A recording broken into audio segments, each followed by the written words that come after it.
ஆ செங்கோல் மீடியா பார்வையாளர்கள் அனைவருக்கும் வணக்கம். தினசரி தேர்தலுடைய கள நிலவரங்கள் நீங்கள் உடனுக்குடன் தெரிந்து கொள்ளணும்னு நினைச்சீங்கன்னா எங்களுடைய சேனலை மறக்காம சப்ஸ்கிரைப் பண்ணுங்க. அதுக்கு பக்கத்துல இருக்கக்கூடிய பெல் சிம்பிளையும் கிளிக் பண்ணுங்க. அப்பதான் உங்களுக்கு நாங்க அப்லோட் பண்ற வீடியோ உடனுக்குடன் உங்களை வந்து சேரும். சோ சூடு பிடித்து விட்டது தேர்தலுடைய பிரச்சாரங்கள்.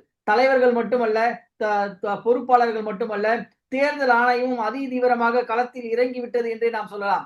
அதாவது தேர்தல் அறிவிக்கப்பட்ட நாளிலிருந்து, அதுவும் குறிப்பாக கடந்த சில தினங்களாக தமிழகத்தினுடைய பல்வேறு தலைமை அதிகாரிகள் மாற்றப்பட்டு கொண்டிருக்கின்றார்கள். தேர்தல் ஆணையத்தினுடைய உத்தரவினுடைய பெயரில உதாரணமாக தலைமைச் செயலாளர் மாற்றப்பட்டிருந்தாரு, டிஜிபி மாற்றப்பட்டிருந்தாரு, சென்னையினுடைய ஆணையர் கமிஷனர் மாற்றப்பட்டிருக்காரு, விஜிலன்ஸினுடைய டைரக்டர் மாற்றப்பட்டிருந்தாங்க.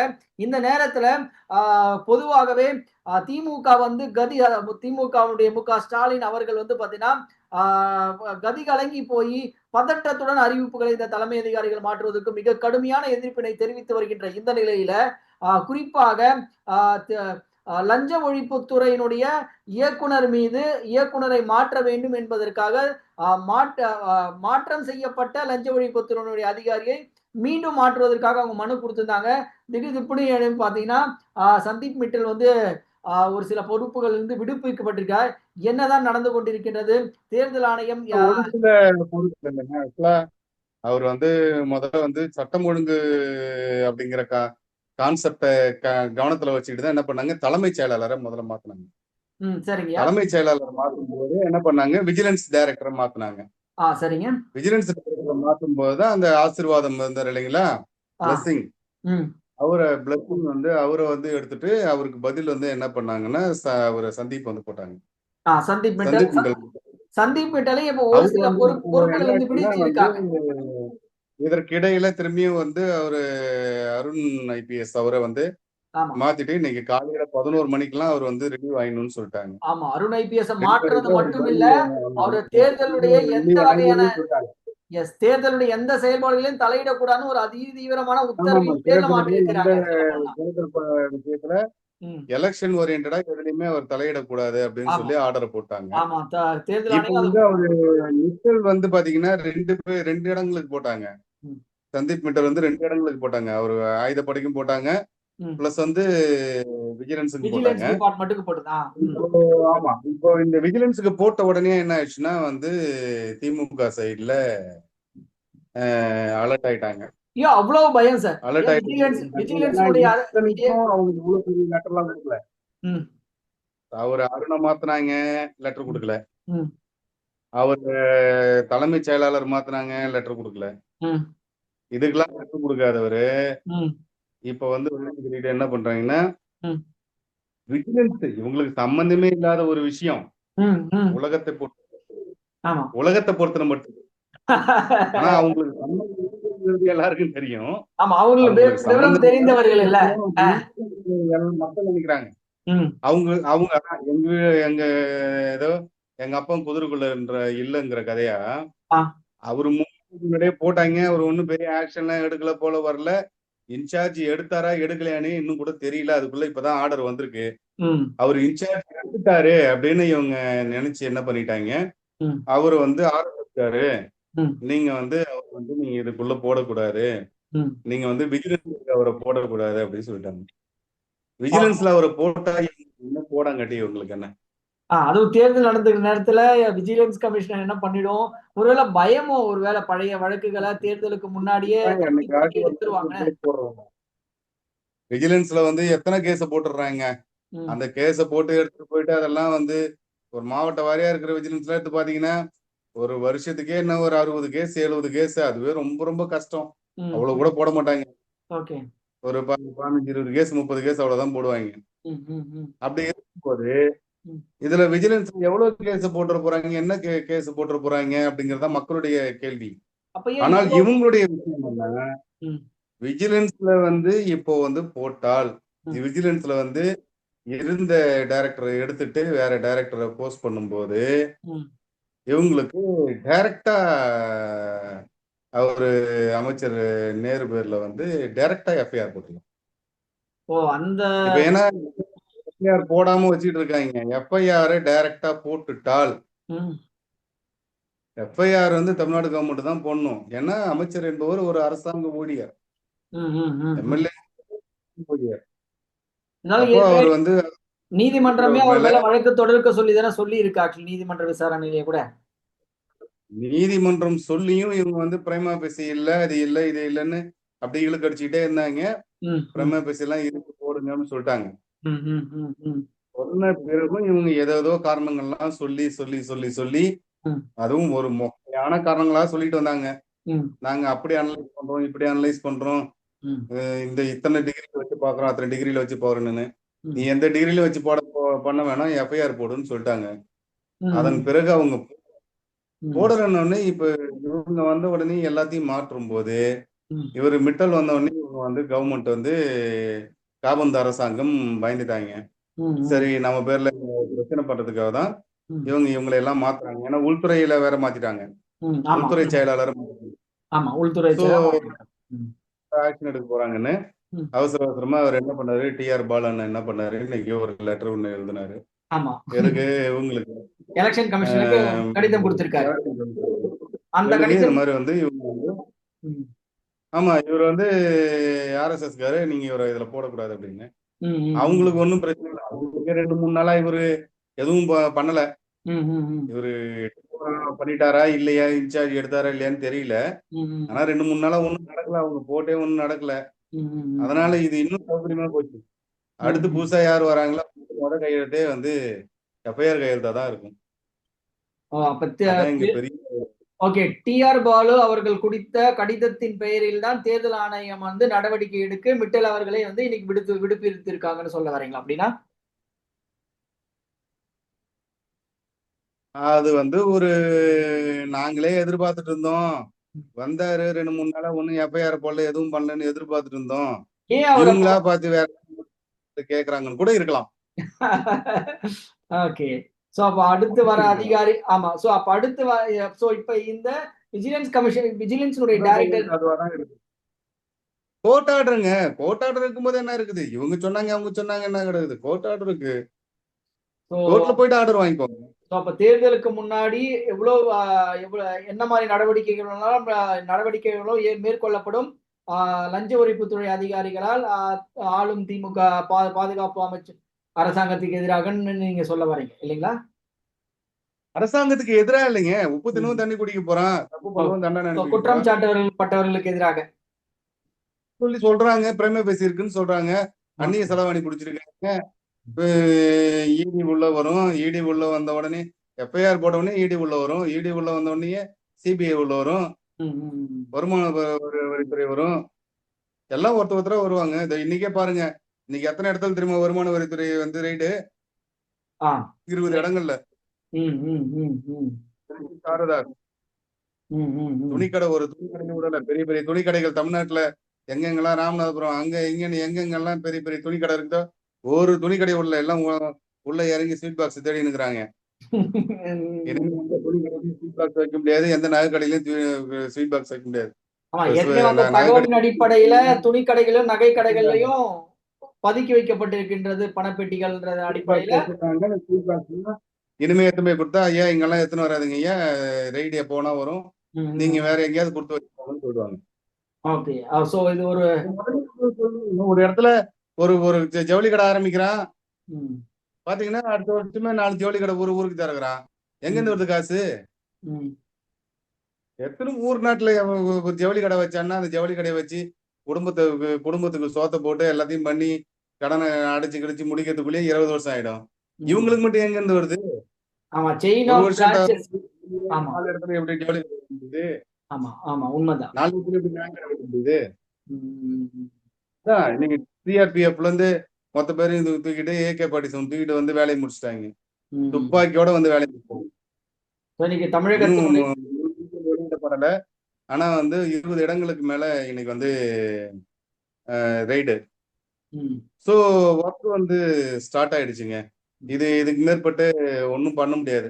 இனிமே எத்தனை தடவை எழுதுங்க, இப்ப அடுத்தது வேற ஒருத்தர் போட்டா அவர் வந்து இவருக்கு மோடியோட சித்தப்பாவுடைய அண்ணனுடைய மச்சானுடைய எதிர் வீட்டுக்காரனுக்கு பங்காளின்னு சொல்லி எழுதுவீங்களா என்ன லெட்டரு?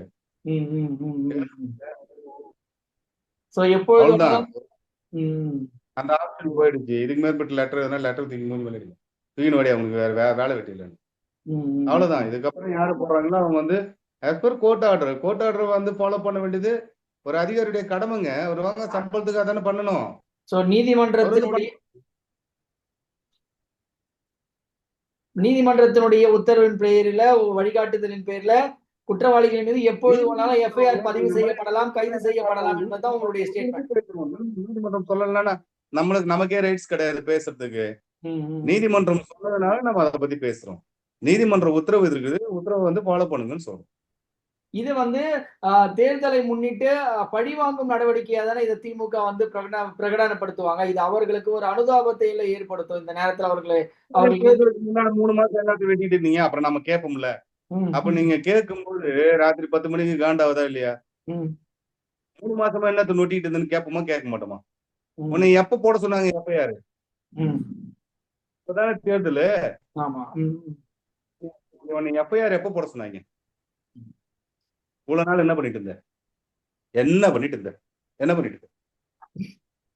3 மாசமா பிரம்ம பேச்சு இல்ல, அது இல்ல. ஏன் 6-7 மாசத்துக்கு முன்னாடி எடுத்தது அந்த ரூபாய் எல்லாம் 8 மாசம் கூட இருக்கும்.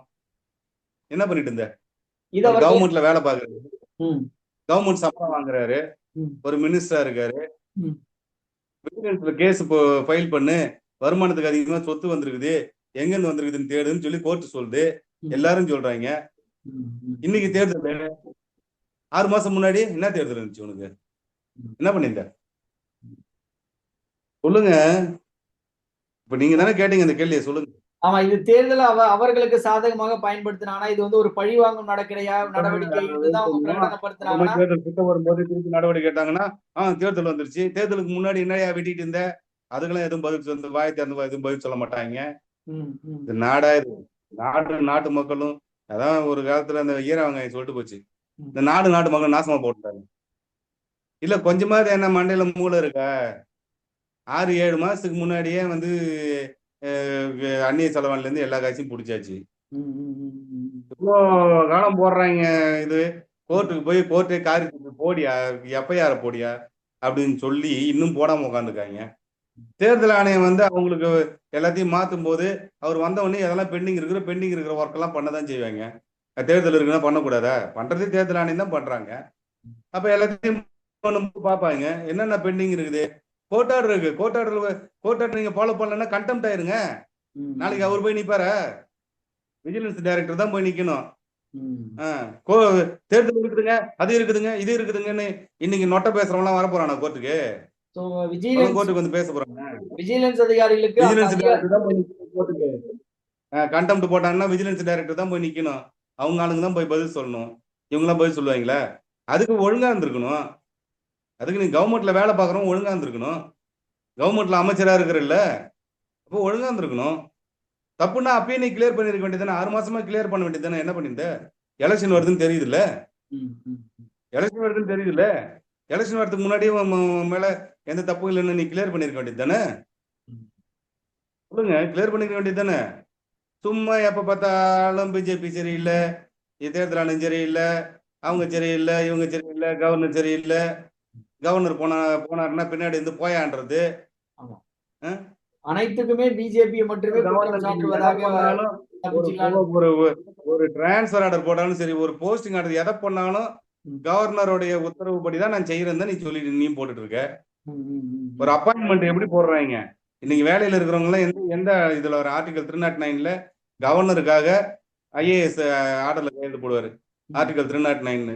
அப்புறம் கவர்னர் எதுக்குன்னா கவர்னர் இல்லாத நீ என்ன தனியா ஆட்சி நடத்துறிய? நீ கவர்னர் தாங்க எல்லாமே. ஆர்டிகல் 309ங்கிறது அப்புறம் அப்போ அவ்வளவு பெரிய ஆளா இருந்தீங்கன்னா அளவர் இந்தியா ஃபுல்லா ஜெயிச்சு ஆர்டிகல் 309 எடுத்துரு. ஆர்டிகல் 309 எடுத்துரு. கவர்னர் வேணான்னு. நாட்டுக்கு தாடி எதுக்கு? நாட்டுக்கு கவர்னர் எதுக்கு? அப்புறம் நீ எதுக்கு உயிரோட கிடக்குற? நீ செத்து போயிரு. கேட்போமா கேட்க மாட்டோமா? கான்ஸ்டிடியூஷனுக்கு எகெயின்ஸ்டா பேசுறதே முதல்ல தப்புங்க. எகெயின்ஸ்ட் கான்ஸ்டிடியூஷன் முதல்ல பேசுறதே தப்பு. உனக்கு அவ்வளவு திறமை இருந்தா கோர்ட்டுக்கு போ, கோர்ட்ல போயிட்டு வாயால இங்கெல்லாம் பேசிட்டு உட்காந்துருக்க கூடாது. கவர்னர் எதுக்கு, அவர் எதுக்கு, இவர் எதுக்குலாம். கோர்ட்டுக்கு போ, கோர்ட்டுக்கு போய் கவர்னர் வேணாம்னு சொல்லி பேசு. இது மக்களை ஏமாற்றுகின்ற ஒரு அரசியல் யுக்தியாக தான் அவங்க பயன்படுத்துறாங்க. உண்மையிலேயே அவர்கள் வந்து எதுங்க? மக்களை ஏமாற்றுகின்ற ஒரு அரசியல் யுக்தியா தான் இதை பயன்படுத்துறாங்கன்னு சொல்ல வரீங்களா? இவ்வளவு காலம் மக்களை ஏமாத்திருந்தாங்க. இதுக்கு மேற்பட்டுலாம் மக்கள்லாம் ஏமாத்த முடியாது. ம், போற இடத்தெல்லாம் எல்லாம் எல்லாம் அடிச்சு தடுத்தாத குறையா என்ன பண்ணிட்டு இருக்காங்க பாத்தீங்கல்ல. ம், ஒரு ம், இடம் விடாத. சும்மா ம், மாடியை பார்த்து கையெடுத்து கும்பிட்டா மேல இருக்கிறவன்லாம் அவன் இவன் கும்புறாங்கன்னு தெரிஞ்சு எங்கேயோ பாக்குறான் அவன். ம். இன்னைக்கு அனைத்து ஆமா. இந்தாட துண்டு வச்சுக்கின்னு அதெல்லாம் எனக்கு வேணாம், நான் டிவி கேன்றான். ம், சொல்றான் எனக்கெல்லாம் துண்டு போடாத, நான் டிவி கேன்றான். ம், எல்லாம் மாறி போச்சுங்க இன்னைக்கு. காலம்லாம் மாறி போச்சு.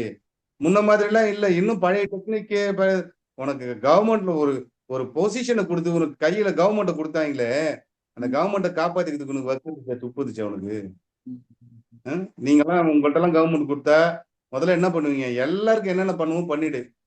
அதுக்கப்புறம் பாத்துக்கலாம், நமக்கு கிடைக்கிறது கிடைக்காதெல்லாம் அப்புறம் பாத்துக்கலாம்னு பர்ஃபெக்டா இன்னும் 15 வருஷத்துக்கு ஜனங்க யோசிச்சாலே உங்க பேர் தான் வரணும், ஞாபகத்துக்கு வரணும். அந்த மாதிரி பண்ணிருப்பீங்கல்ல. கண்டிப்பா. உண்மையிலேயே மக்கள் நலத்திட்டங்கள் கடந்த 5 ஆண்டுகள் ஆட்சியில நடைபெறவில்லைன்னு சொல்ல வரீங்களா? ஏங்க அததான் நாங்க திரும்ப திரும்ப சொல்றோமே. அதே திரும்ப திரும்பி போட்ட ஒரு வாட்டியே போறது, வெட்டின காவையிலே வெட்டுறது. ம், வேற என்னத்தை இவங்க வெட்டி முடிச்சிட்டாங்க? இவங்க என்ன பண்ணாங்கன்றது தான் எல்லாருக்குமே தெரியுமே. நல்லது பண்ணியிருந்தாங்கன்னா ஜனங்களே தானாவே முதல்ல ஆரத்தி எடுப்பாங்க, பணம் போடுவாங்க, ம். எல்லாம் பண்ணுவாங்க. போன போன இதுல பாத்தீங்கல்ல, ஆமா, இந்த இதுல ஆமா. பாத்தீங்களா, எதுவா இருந்தாலும் வெளியே நின்று பேசுங்கிறான். ஊர் உள்ள என் ஊர் இது உள்ள வராதாங்க. ஆமா.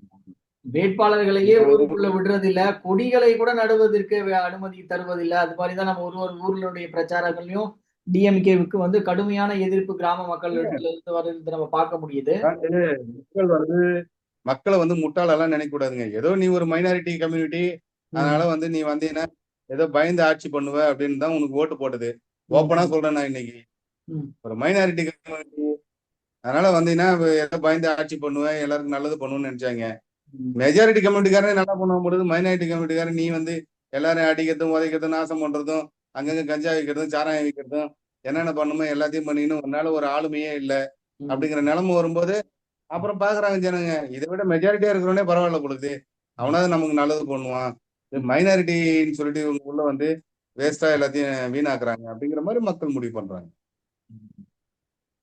சரிங்கய்யா. உண்மையான உண்மை தாங்க. திரும்ப திரும்ப வந்து இவருக்கெல்லாம் போட்டாங்க பண்ணாங்கன்னா மைனாரிட்டி கம்யூனிட்டி. ம், மைனாரிட்டியா இருக்காரு, நல்லது பண்ணுவார், நிறைய பேர் நல்லது பண்ணுவார். மெஜாரிட்டினா நம்மளை மிரட்டுவாங்க, திட்டுவாங்க, ஏதாவது பண்ணுவாங்க, நம்ம போய் கேட்டா அடிக்க வருவாங்க, போவாங்க, வருவாங்க, அதிகாரத்தை செலுத்துவாங்க. ஏதோ ம், மைனாரிட்டியில இருக்காரு, நமக்கு நல்லது பண்ணுவாருன்னு நினைச்சாங்க. அதனாலதான் கலைஞர் அப்படிங்கிற பெரிய ஆளுமைக்காக எல்லாம் ஓட்டு போட, மைனாரிட்டிங்கிறதுக்காக ஓட்டு போட்டாங்க. ம், அதேதான் அண்ணாண்டு வரைக்கும் மைனாரிட்டிங்கிறதுக்காக ஓட்டு போட்டாங்க. மெஜாரிட்டி பீப்புளை வந்து அவங்க எப்பவுமே வந்து பெருசா பண்ண மாட்டாங்க. ஜெயலலிதாவுக்கு விழுந்த ஓட்டு மைனாரிட்டிக்காக விழுந்த ஓட்டு. அவங்க மைனாரிட்டி, அதனால பயந்து ஆட்சி பண்ணுவாங்க. ம், அதே மாதிரிதான் எம்ஜிஆருக்கு விழுந்த ஓட்டும் மைனாரிட்டிக்காக விழுந்த ஓட்டு தான். ம், மெஜாரிட்டி பீப்புளுக்குலாம் இங்க ஓட்டு கிடைக்காது. ம், மக்கள் ஒன்றும் அவ்வளவு முட்டாள் கிடையாது. நீங்க மைனாரிட்டியான ஆட்கள் வந்துட்டு மெஜாரிட்டி மாதிரி வேலையெல்லாம் பாத்தீங்கன்னா ம், அதுக்கப்புறம் அவங்க உங்களையும் இந்த மாதிரிலாம் உள்ள வராது, வெளியே போதான் சொல்லுவாங்க. ம். அப்படிதான் சரிங்க. சொல்லுவாங்க. ஊர்ல பாக்குறோம்ல, கிராமத்திலேயே ம், மெஜாரிட்டியா இருக்கிறவர் வந்துட முடியல. ஒரு தலைவர் எலெக்ஷனா கூட ம், சொல்லுங்க பார்க்கலாம். வந்தா நம்மளை மிரட்டுவாங்க, அடிப்பாங்க, எதனா ஒண்ணா நமக்கு செய்ய மாட்டாங்கன்னு அந்த ஊர்ல எவன் மைனாரிட்டி அவனுக்கு தான் ஓட்டு விழுது. ம், மெஜாரிட்டியா இருக்கிறவனுக்கு சொந்த பந்தம் மட்டும் தான் ஓட்டு போடுவாங்க. ம், இதான் ரியல். உண்மையை பேசுறோம், நமக்கு ஒன்றும் போய் பேசணுங்கிற அவசியம் கிடையாது.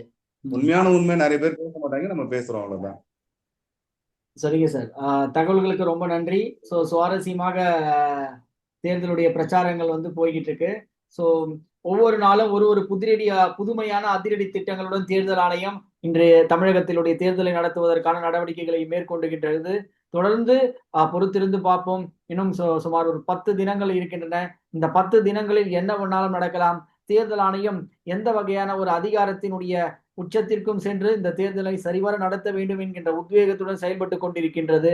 இது உடனடியாக தேர்தலுடைய கள நிலவரை நீங்கள் உடனுக்குடன் தெரிந்து கொள்வதற்கு எங்களுடைய சேனலை மறக்காம சப்ஸ்கிரைப் பண்ணுங்க. குறிப்பா பக்கத்துல இருக்கக்கூடிய பெல் சிம்பிளையும் கிளிக் பண்ணுங்க. அப்பதான் நாங்க அப்லோட் பண்ற வீடியோ உங்களுக்கு இமிடியேட்டாக வந்து சேரும். நன்றி, வணக்கம். வணக்கம்.